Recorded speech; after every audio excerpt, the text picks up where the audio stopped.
और आज एक मर्तबा फिर भारत की जानिब से कश्मीरियों के हक पर डाका डाला गया। भारतीय सुप्रीम कोर्ट ने मकबूजा कश्मीर की खुसूसी हैसियत बहाल करने से मुतालिक दरख्वास्तें मुस्तरद कर दी। अरे अरे अरे अरे ये तो होना ही था। पाकिस्तानी मीडिया में मौत आ गई लोगों को, भाई पाकिस्तानी मीडिया में मौत आ गई। सर पकड़ के रो रहे हैं लोग, ये क्या हो गया, क्या हो गया। कोई कहता है जिहाद फी सबीलिल्लाह, चढ़ जाओ घोड़े पे और तलवार लेके लाल किले के ऊपर सब्ज हिलाली परचम इंशाअल्लाह लहरेगा, इंशाअल्लाह। आप भी बोलिए इंशाअल्लाह। लोग कहते हैं जी पाकिस्तान के पास क्या ऑप्शन है, पाकिस्तान क्या कर सकता है, शोर ही डाल सकता है, बातें ही कर सकता है। पाकिस्तान की एक ही रट है और वो ये कि जी बस जब भी कोई इस तरह का फैसला आएगा तो उन्होंने टीवी चैनल्स पे शोर मचाना है। अब ये जो आज भारत की सुप्रीम कोर्ट ने कश्मीर की खुसूसी आईनी हैसियत के मामले पर फैसला सुनाते हुए कहा है कि आर्टिकल 370 आइन की आरिजी शिक थी। क्या समझ आ रही है जालिमाना फैसले पर आपको? पागल हो रखे हैं अभी पाकिस्तानी। आप जाके देखो इनका यूट्यूब में, इनके टीवी चैनल जैसे मुंह से झाग निकल रहा है इनको ऐसे मिर्गियां आ रही है, मिर्गियां जैसे। जूता सुंघाओ को यार इनको। नरेंद्र मोदी एक दफा फिर इसके ऊपर बोला है। मोदी ने उर्दू में ट्वीट किया है। उर्दू में उसने इसलिए ट्वीट किया है कि मैं और आप अंग्रेजी नहीं समझते, उर्दू समझते हैं। एक सहाफी को पढ़ा लिखा होना चाहिए। कश्मीर ना तो पहले उनका हिस्सा था और ना कभी होगा। वो इस भूल में ना रहे। कश्मीर इंशाल्लाह ताला पाकिस्तान बनेगा। क्या कह रहा है चूतिया? मेरा A to Z यही फैसला है कि इनको इंडिया को दे देना चाहिए मुल्क। ये मुल्क भी इंडिया को देना चाहिए। मोगेम्बो खुश हुआ, मोगेम्बो खुश हुआ।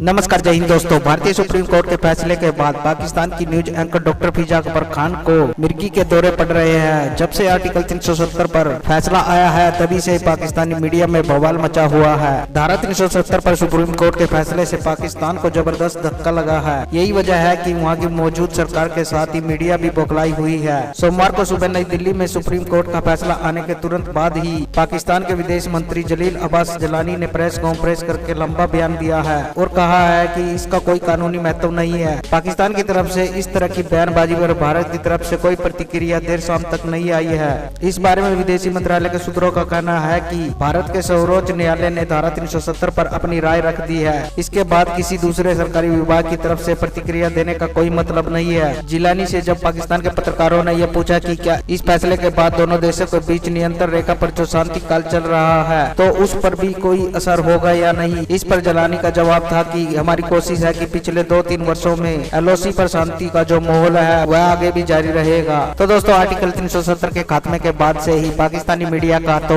रो रो कर बुरा हाल है। तो चलिए दोस्तों, इसी पर पाकिस्तानियों के रिएक्शन देखते हैं। पागल हो रखे हैं अभी पाकिस्तानी। आप जाके देखो इनका यूट्यूब में, इनके टीवी चैनल जैसे मुंह से झाग निकल रहा है इनको ऐसे मिर्गियां आ रही है, मिर्गियां जैसे। जूता सुंघाओ को यार इनको। पाकिस्तानियों को कोई जूता, मिर्गी में जूता ही सुंघाते हैं ना? क्यों प्रोड्यूसर साहब जूता सुंघाते हैं? प्रोड्यूसर भी हमारी ये कहते हैं हाँ साहब जूता तो सुंघाते हैं मिर्गी में। मेरा ही जूता ले जाओ लाहौर यार, 2-4 को सुंघा दो, ठीक हो जाएंगे। तो इनका बैंड बजा हुआ है पाकिस्तानियों का, बड़ा मजा आ रहा है। Today is a great day यार। फ्री एंटरटेनमेंट चल रही है बॉस, एकदम फ्री। अब ये जो आज भारत की सुप्रीम कोर्ट ने कश्मीर की खुसूसी आईनी हैसियत के मामले पर फैसला सुनाते हुए कहा है कि आर्टिकल 370 आइन की आरिजी शिक थी। क्या समझ आ रही है जालिमाना फैसले पर आपको?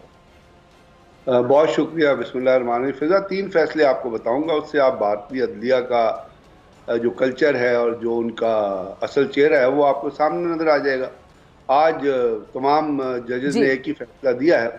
एक पहला केस था कि जम्मू एंड कश्मीर में पुलवामा के पोशपुरा के इलाके में 100 औरतों की एक लाइन में खड़े होकर 4 राजपूताना राइफल एक यूनिट थी इंडिया की, उन्होंने 100 औरतों को, जिनमें तमाम उम्र की औरतें शामिल थी, उनको एक लाइन में खड़ा करके उनके बच्चों के साथ, उनके बड़ों के साथ, उनके बुजुर्गों के सामने उनकी आबरू रेजी की थी।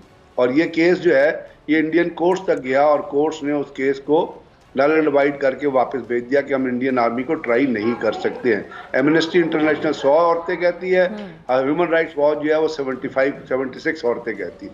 उसके बाद अभी आपने रिसेंटली हिस्ट्री में आपने देखा जो बाबरी मस्जिद का जो केस हुआ और वो इंडियन कोर्ट में गया, उन्होंने कितना मज़ा का खेल, कितना स्टूपिड और कितना इडियोटिक किस्म का फैसला दिया कि जी जो मंदिर के, जो मस्जिद के नीचे बुनियादियां हैं, उनके नीचे तलाश कर रहे हैं जी आप मस्जिद के रिमेन्स को। अभी तो वो शुक्र करे अभी ताजमहल के ऊपर मुकदमा नहीं हुआ, क्योंकि बीजेपी का एक दहशतगर्द कह चुका है कि ताजमहल जहाँ पे बना उसके नीचे वहाँ भी एक मंदिर था, अभी तो ताजमहल पे उन्होंने मुकदमा करना है। अब उसके बाद आप आ जाइए 370 जिसको महफूज कर दिया गया था। इस वक्त क्यों ये फैसला सुनाया गया? परसों नरेंद्र मोदी की पार्टी ने इलेक्शन जीता है और अब नरेंद्र मोदी फ्यूचर में ये जो है इलेक्शन की तरफ, और वो थर्ड टेन्योर के लिए वाउच कर रहा है कि वो जाएगा। तो इन हालात को रखते हुए, और अभी इंडिया के खिलाफ आपने देखा कि अमेरिका में भी केस हुआ है सिखों को मारने के लिए, और रॉ को उन्होंने ब्लेम किया, और कनाडा में जो कुछ हुआ, और जिस तरह रॉ ने और नरेंद्र मोदी की पर्सनल डायरेक्शन पे जो वहाँ दहशतगर्दी की गई और सिखों को कत्ल किया गया, और सिख जो है उनका जो कॉन्ट्रैक्ट जो था इंडिया के साथ, जो माहिदा था, वो ख़त्म हो गया 2024 में, वो एक इंडिपेंडेंट स्टेट के तौर पे जा सकते हैं।